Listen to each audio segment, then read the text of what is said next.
DBT link আপনি সহজভাবেই এবং তৎক্ষণাৎ করতে পারবেন আপনার নিজের স্মার্টফোনের মাধ্যমেই। আজকের এই ভিডিওটির মাধ্যমে দেখিয়ে দেবো আপনি কিভাবে ডিবিটি লিঙ্ক করবেন।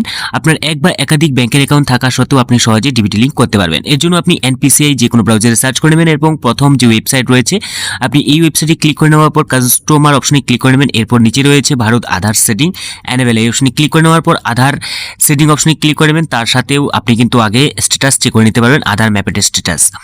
তো এখানে আপনার ব্যাংক সিলেক্ট করে নিতে হবে। সবার প্রথমত আপনাকে আধার নাম্বার দিতে হবে, এরপর কনফার্ম অ্যাকাউন্ট নাম্বার দিয়ে সেটিং, ঠিক আছে। এখানে আপনাকে ব্যাংকের যে নাম, এখানে ব্যাংকের নাম সিলেক্ট করে নেবেন এবং ফ্রেশ সেটিং যদি থাকে, মানে কোনো অ্যাকাউন্টের সাথে লিঙ্ক না থাকে ফ্রেশ, এবং একই ব্যাংক হলে মাঝের, এবং এখানে অন্য ব্যাংকের লিঙ্ক থাকলে আপনি এখানে ক্লিক করে নিতে পারেন, মানে আপনি এখন বর্তমান ব্যাংকে লিঙ্ক করার জন্য। এখানে আপনার অ্যাকাউন্ট নাম্বার কনফার্ম বসিয়ে দেবেন, বক্সে টিক দিয়ে নেওয়ার পর ক্যাপচা কোডটি এখানে বসিয়ে দেবেন সঠিকভাবে, এরপর সাবমিট করে নেবেন। এর জন্য কিন্তু অবশ্যই আপনার আধারের সাথে মোবাইল নাম্বার লিঙ্ক থাকতে হবে, তা না হলে কিন্তু আপনি মোবাইলের মাধ্যমে করতেই পারবেন না।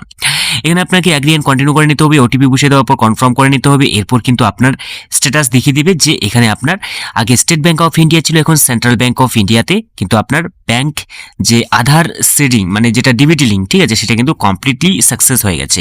এভাবে কিন্তু আপনি সহজেই স্ট্যাটাসও দেখতে পারবেন এবং সহজভাবেই আপনি কিন্তু লিঙ্ক করে নিতে পারবেন। তো দেখা হচ্ছে পরবর্তী নতুন ভিডিওতে। Bye bye.